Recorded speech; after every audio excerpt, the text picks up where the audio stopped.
Sarah Martinez had dreamed of serving in the Navy since she was 12 years old.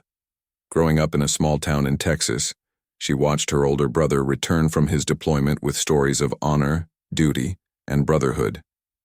She wanted that sense of purpose, that feeling of belonging to something bigger than herself. But now, 3 weeks into basic training at Naval Station Great Lakes, Sarah felt like her dreams were crumbling around her. Every morning began the same way, the harsh sound of reveille piercing through the barracks at 0500 hours, followed by the thundering voice of Petty Officer Jackson demanding they move faster, be better, do more. Sarah struggled with everything. The physical training left her gasping for air while her fellow recruits seemed to breeze through the exercises. During rifle training, her hands shook so badly she couldn't hit the broadside of a barn, let alone the target. The academic portions weren't much better. Naval terminology, regulations, and procedures swirled in her head like alphabet soup. Her bunkmate, Lisa, tried to offer encouragement. "Everyone struggles at first," she whispered after lights out. "You'll find your rhythm." But Sarah knew she was falling behind faster than she could catch up. The other recruits had started to notice too. During mess hall conversations, she caught sideways glances and hushed comments about who might not make it through. The worst part wasn't the physical exhaustion or even the academic challenges. It was the growing certainty that she didn't belong here. Every stumble, every failed attempt, every disappointed shake of an instructor's head reinforced the voice in her head saying she wasn't cut out for military life. Petty Officer Jackson seemed to take particular notice of her struggles. During morning inspections, he would linger at her bunk, finding fault with her bed-making technique or the way she folded her uniforms. His criticism was never cruel, but it was constant and thorough. "Martinez," he would say, "the Navy doesn't accept good enough. We need excellence." Sarah's family had sacrificed to help her pursue this dream. Her parents worked double shifts to support her decision to enlist rather than go straight to college. Her younger sister looked up to her as a trailblazer, someone brave enough to serve their country. The thought of returning home as a failure made her stomach turn. During combat training simulations, Sarah froze up completely. While other recruits moved with growing confidence through tactical scenarios, she found herself paralyzed by indecision. The instructors had to restart drills multiple times because of her hesitation. Her squad began to show frustration, and she couldn't blame them. The medical bay became her refuge. Sarah developed a pattern of minor injuries and ailments that weren't serious enough to warrant discharge, but provided temporary escape from training. The corpsman, a kind woman in her 30s, never said anything, but Sarah could see the understanding in her eyes. Sleep became elusive. Sarah would lie awake in her narrow bunk, staring at the ceiling and wondering how long she could continue this charade. The other recruits snored peacefully around her, exhausted from training but confident in their progress. She envied their certainty, their natural adaptation to military life. Her performance reviews were becoming increasingly concerning. While not failing outright, she was consistently in the bottom tier of her company. The instructors noted her effort but questioned her aptitude for naval service. Comments like lacks confidence, hesitant in decision-making, and struggles with military bearing appeared regularly in her file. The final straw came during a group exercise designed to test leadership and teamwork. Sarah was assigned as team leader for a navigation challenge, but her uncertainty infected the entire group. They wandered in circles, missed checkpoints, and finished dead last. Her teammates didn't say anything directly, but their disappointment was palpable. That night, Sarah made a decision that felt both inevitable and devastating. She would speak with her company commander about voluntary separation. She had given it her best effort, but clearly, her best wasn't good enough for the Navy. The thought of disappointing her family and herself was crushing, but continuing this struggle seemed pointless. As she prepared for what she believed would be one of her final nights in the barracks, Sarah had no idea that her story was about to take a completely unexpected turn. Sometimes the moment when we're ready to give up is exactly when life presents us with the opportunity we never saw coming.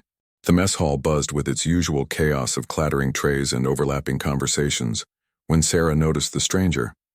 He sat alone at a corner table, wearing dress blues with ribbons and insignia she didn't recognize.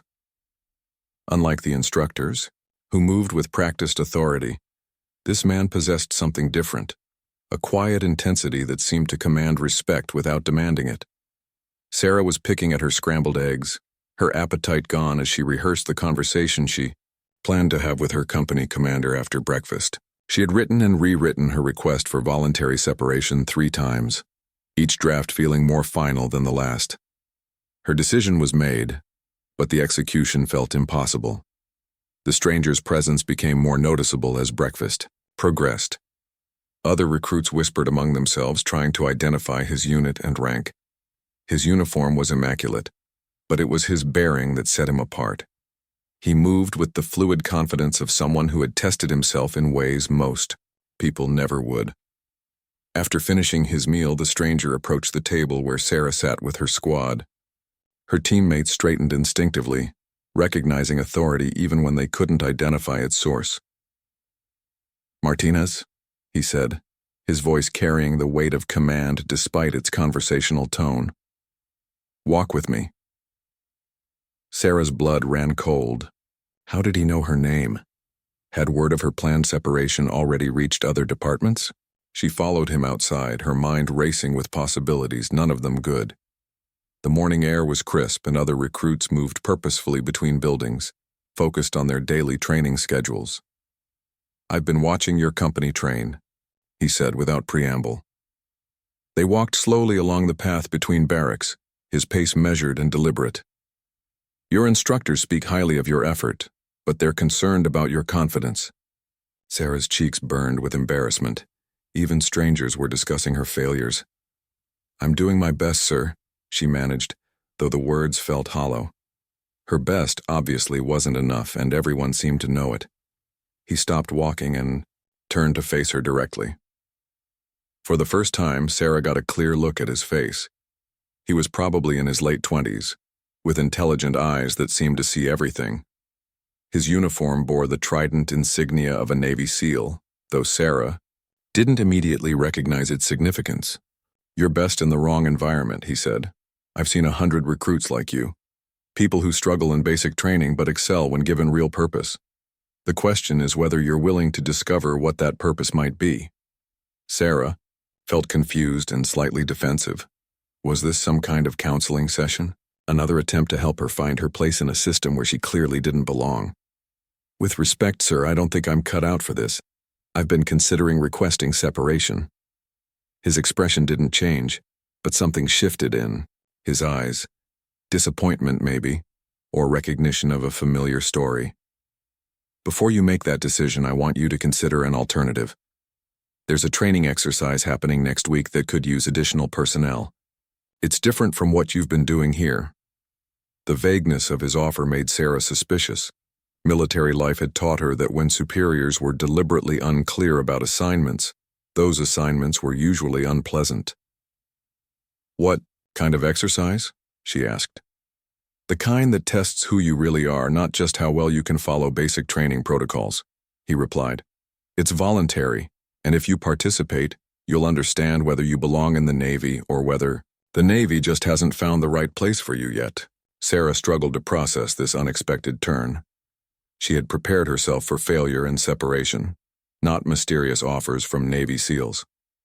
Her practical side warned her to be cautious. This could be some kind of test or punishment for her poor performance. But something deeper, the part of her that had originally dreamed of naval service, stirred with cautious interest.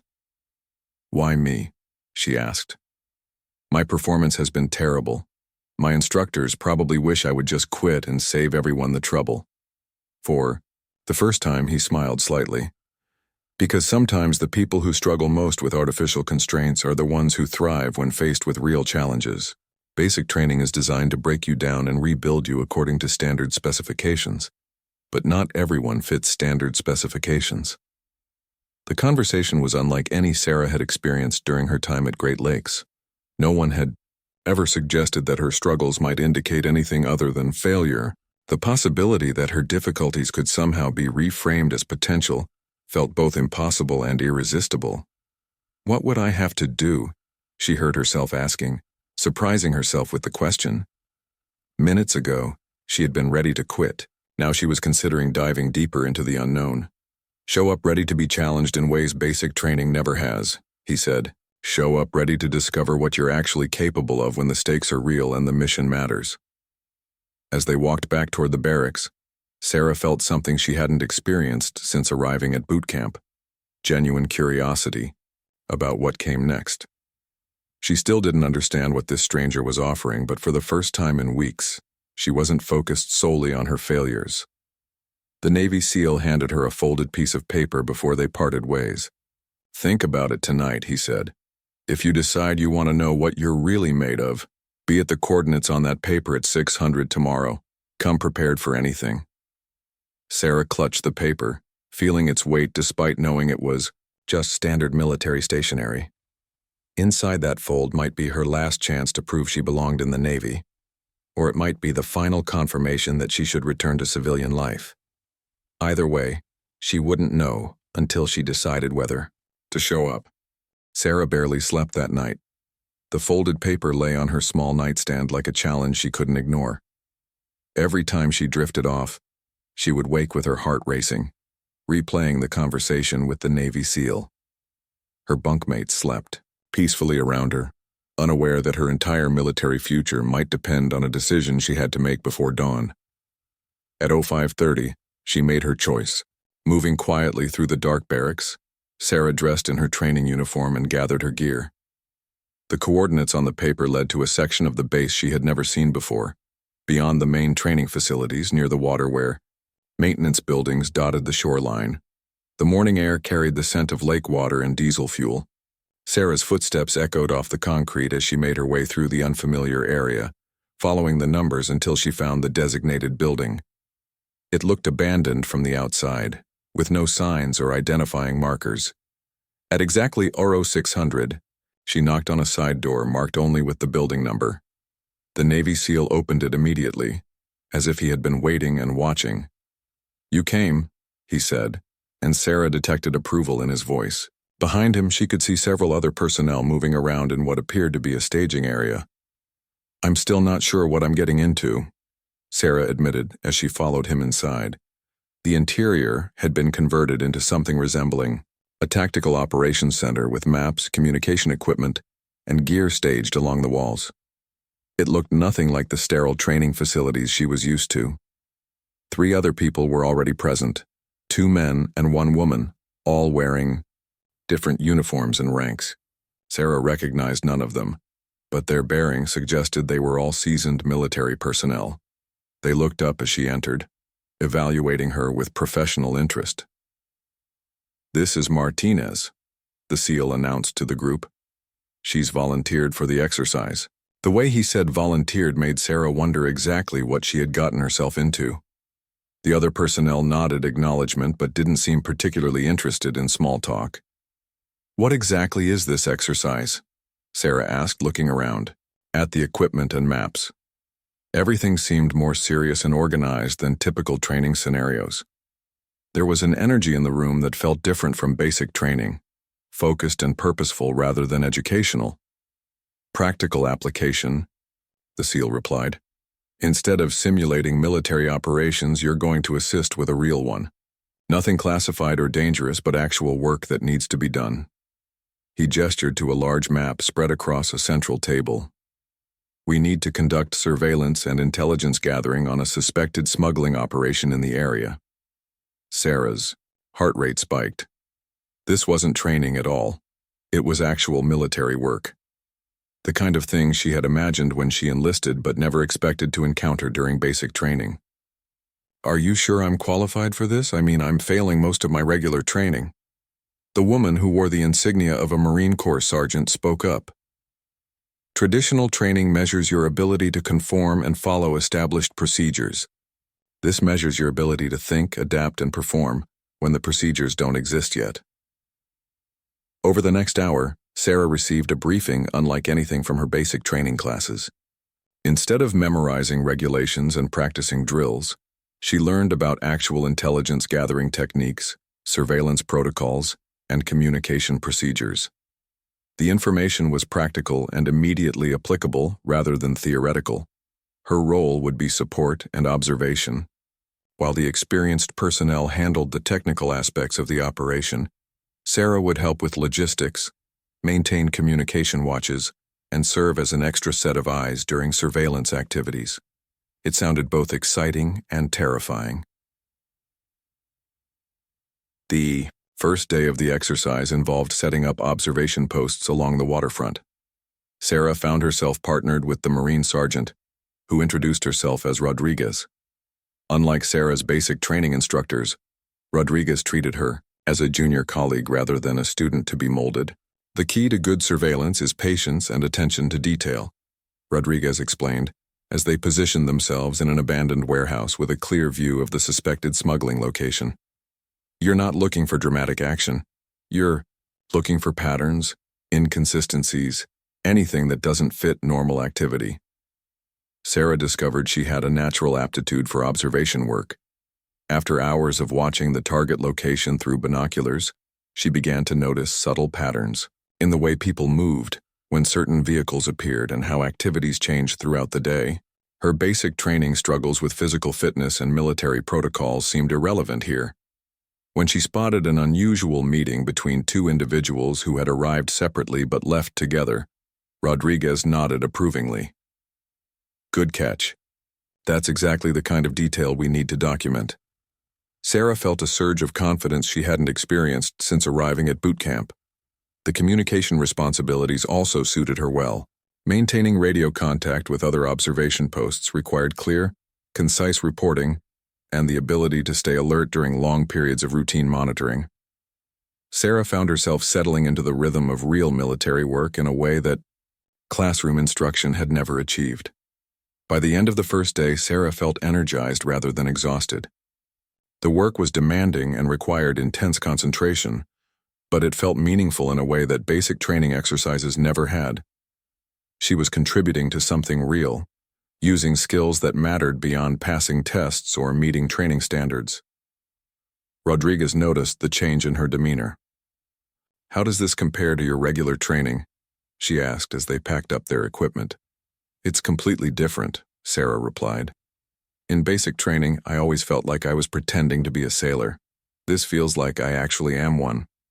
The Navy SEAL, whose name Sarah learned was Petty Officer First Class Thompson, gathered the team for an evening debrief. Instead of criticism and correction, Sarah heard analysis and planning. Her observations were included in the intelligence summary, and her questions about procedures were answered with practical explanations rather than disciplinary responses. "Tomorrow we escalate," Thompson announced. "Based on today's intelligence, we're going to conduct closer surveillance and potentially intervene if we confirm illegal activity. Martinez, you'll have more responsibility and less supervision." Sarah felt a mixture of nervousness and anticipation. For the first time since enlisting, she was eager to see what the next day would bring. She was about to discover that real military operations would test her in ways basic training never could, and reveal capabilities she never knew she possessed. The second day started before dawn with an urgent briefing that shattered any illusion. This was still just an exercise. Intelligence had confirmed that the suspected smuggling operation was actually moving weapons, and federal agencies were requesting immediate military assistance. Sarah's stomach dropped when she realized they were no longer observing. They were about to take action. "This changes everything," Thompson announced to the assembled team. "We're now supporting an active federal investigation with potential for armed resistance. Martinez, I need to know right now if you're ready for this level of responsibility." Sarah's mind raced. 24 hours ago, she had been ready to quit basic training. Now a Navy SEAL was asking if she could handle a real law enforcement operation. Every instinct screamed that she wasn't prepared, but something deeper pushed her forward. "I'm ready," she heard herself say. The plan was complex but elegant. While federal agents moved to intercept the main smuggling group, Sarah's team would secure a secondary location where weapons were believed to be stored. Her job was to maintain communication with multiple agencies and coordinate backup if the primary operation encountered problems.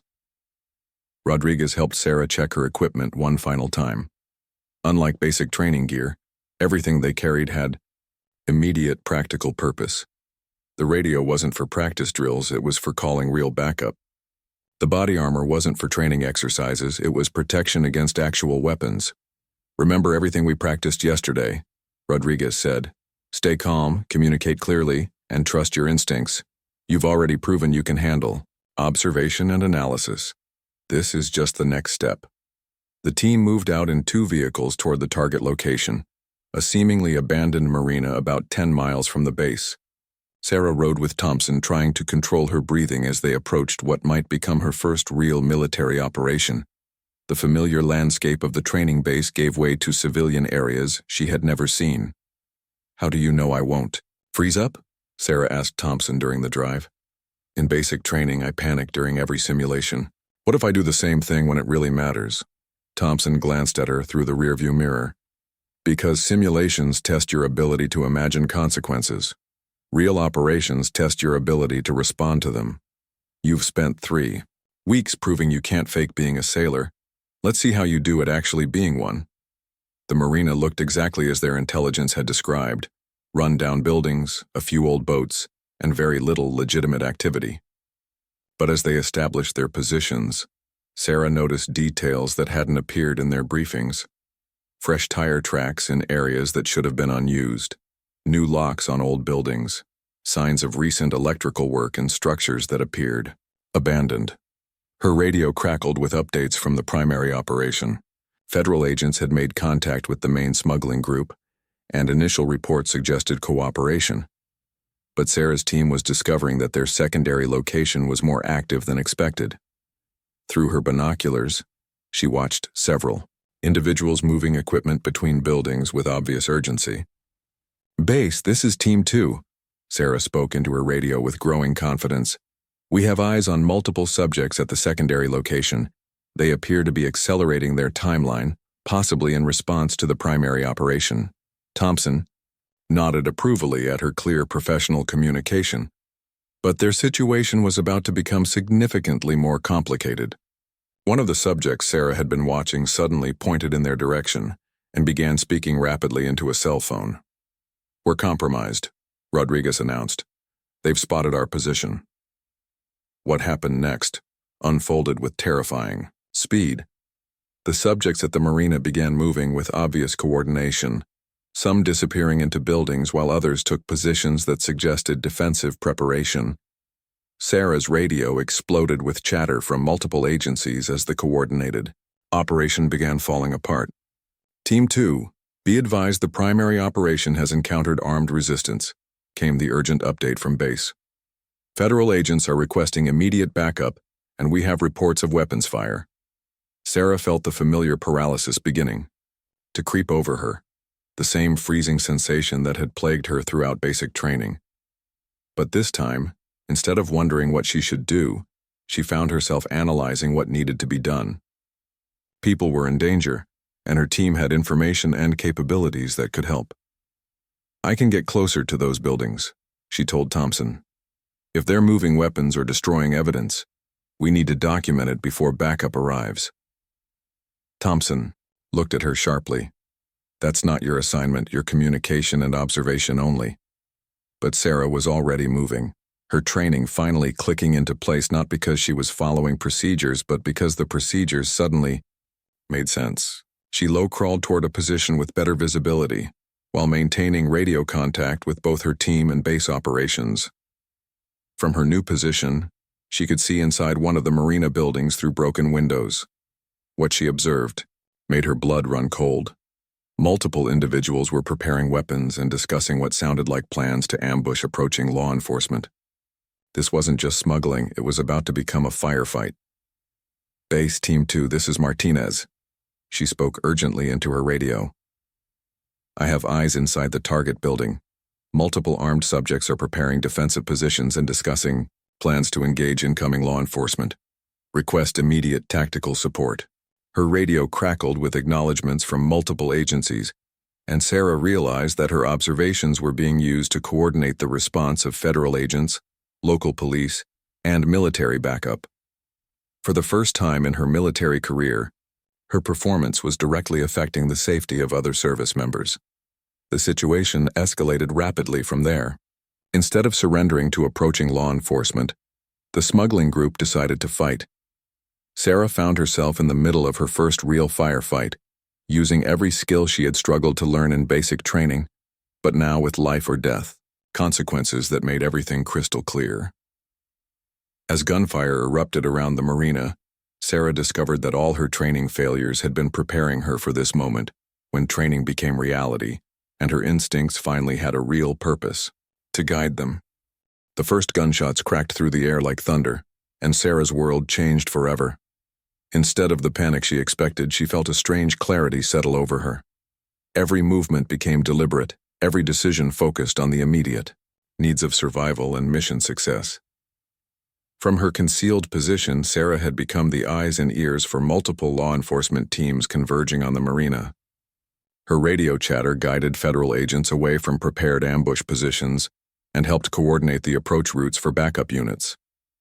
The skills that had seemed impossible to master in training simulations now flowed naturally when lives depended on them.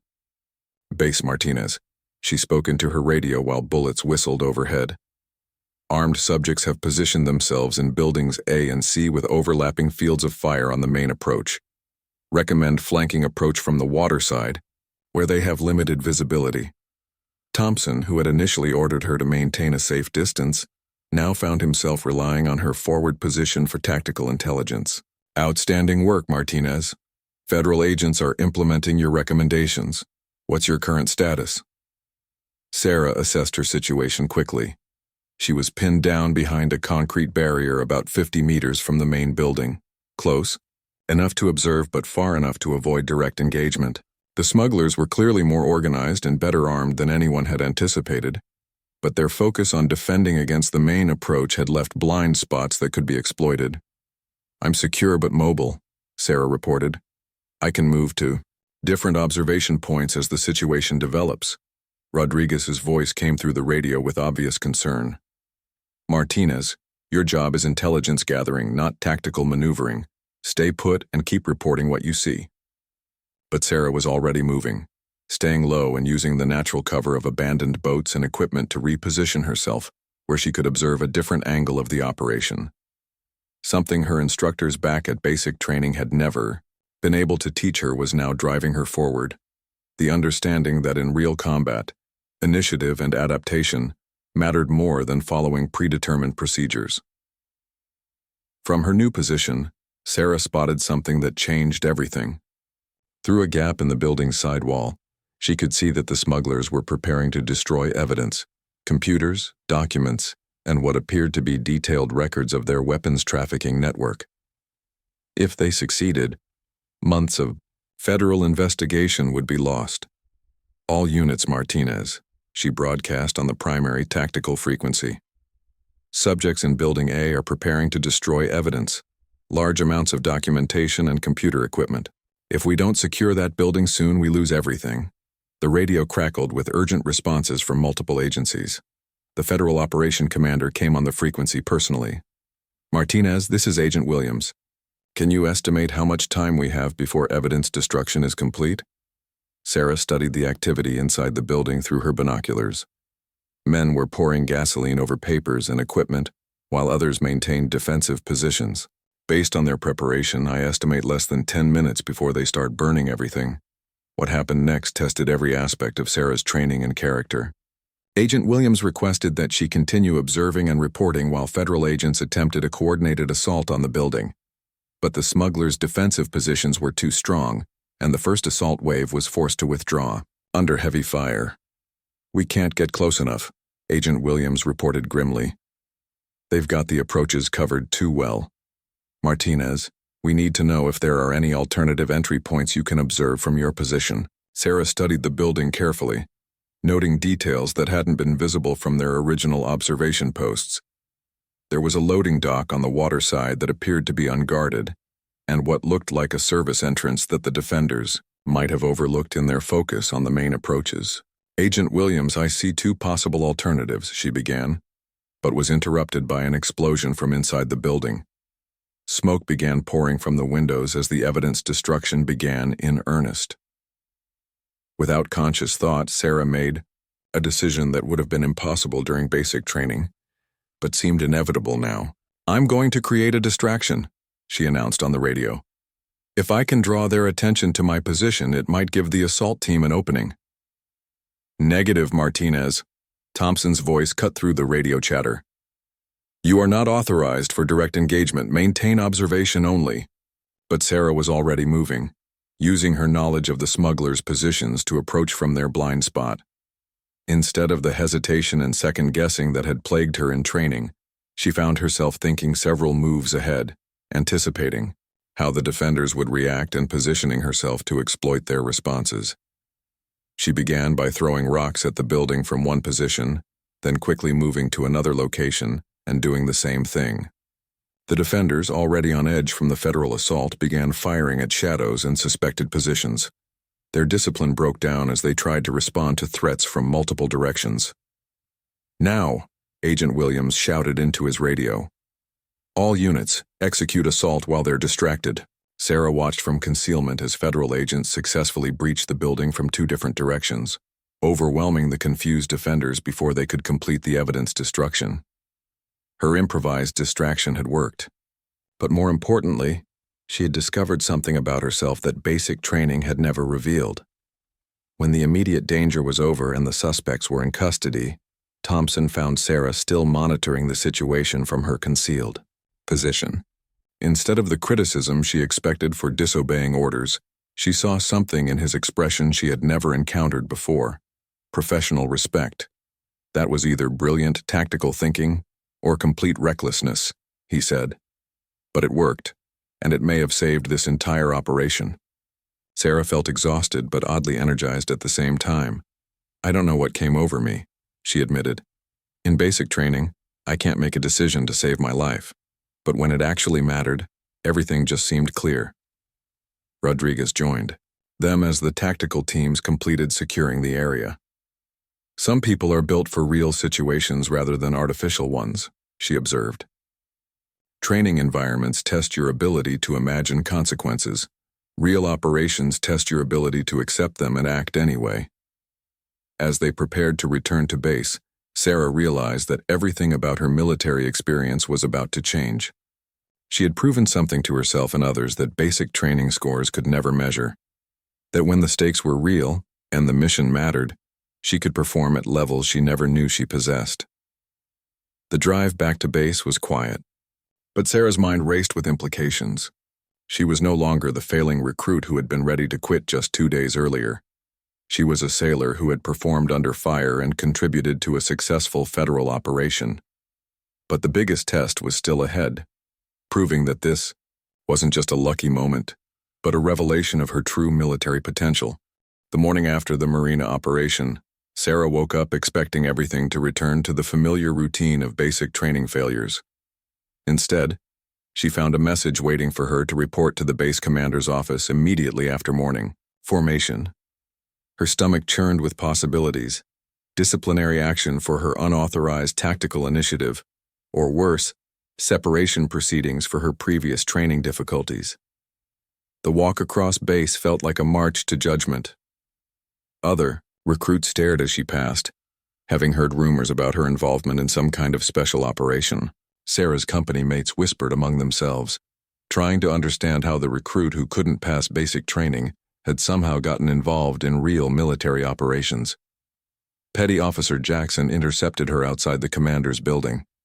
His usual stern expression was replaced by something Sarah had never seen before: curiosity mixed with what might have been pride. "Martinez," he said, "I don't know what happened out there yesterday, but I've got federal agents calling to commend your performance. Care to explain?" Sarah struggled to find words that made sense. "I'm not sure I can explain it, Petty Officer Jackson. Something just clicked when it wasn't training anymore. When it was real." He studied her for a long moment. "I've been an instructor for 8 years, he said finally. "I've seen thousands of recruits come through basic training. Most of them fit the standard pattern. They struggle at first, adapt to our methods, and graduate as competent sailors. But occasionally I get someone who doesn't fit the pattern at all." Before Sarah could respond, he continued, "Some people aren't built for artificial environments. They can't pretend their way through simulations because their instincts only engage when the consequences are real. It's rare, but when I see it, those are usually the sailors who end up doing extraordinary things. The base commander's office was more intimidating than Sarah had imagined. Captain Morrison was a career officer with ribbons indicating service in multiple conflicts, and his presence filled the room with authority that made Sarah's basic training instructors seem gentle by comparison. But sitting beside him was Thompson, still wearing the tactical gear from yesterday's operation. "Seaman Recruit Martinez," Captain Morrison began. "I've received some interesting reports about your performance yesterday. Petty Officer Thompson has recommended you for immediate advancement to specialized training, which is highly unusual for someone still in basic training." Sarah felt the familiar panic beginning to rise. This conversation was moving in directions she couldn't predict or control.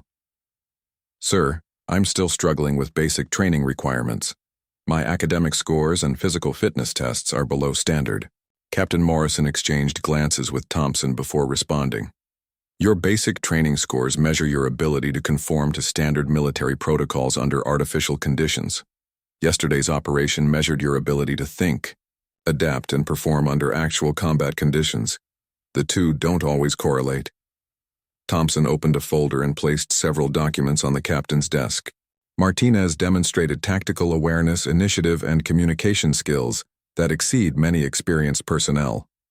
More importantly, she maintained effectiveness under fire while providing intelligence that was crucial to mission success. The mapper. Captain picked up one of the documents and read from it. Federal Agent Williams submitted a formal commendation noting your exceptional tactical intelligence and decisive action that prevented the destruction of evidence and potentially saved law enforcement lives. That's not language typically used to describe basic training recruits. Sarah felt overwhelmed by the disconnect between yesterday's success and weeks of training failures. "I don't understand how I can be failing basic training but succeeding at real operations. It doesn't make sense." "It makes perfect sense," Captain Morrison replied. "Basic training is designed to create standardized sailors who can perform predictable functions in controlled environments. But combat operations require sailors who can perform unpredictable functions in uncontrolled environments. You've proven you're the second type." Thompson leaned forward in his chair. "I'm authorized to offer you immediate transfer to specialized training that focuses on tactical intelligence and combat operations. You would bypass the remainder of basic training and move directly into advanced programs designed for personnel with operational experience." The offer hit Sarah like a physical blow. Everything she had wanted since enlisting, respect, purpose, belonging, was being offered to her at the moment when she had given up hope of achieving it. But the transition felt too sudden, too dramatic to be real. "What about my basic training? Company? My original training program?" she asked. "Your company will complete basic training and move on to their assigned specialties," the captain explained. "But your specialty appears to be something that can't be taught in classroom environments. You've already demonstrated the advanced skills that most sailors spend years developing." Thompson pulled out an official-looking document with multiple signatures and seals. "These are orders assigning you to the Naval Special Operations Command for advanced tactical intelligence training. It's a program typically reserved for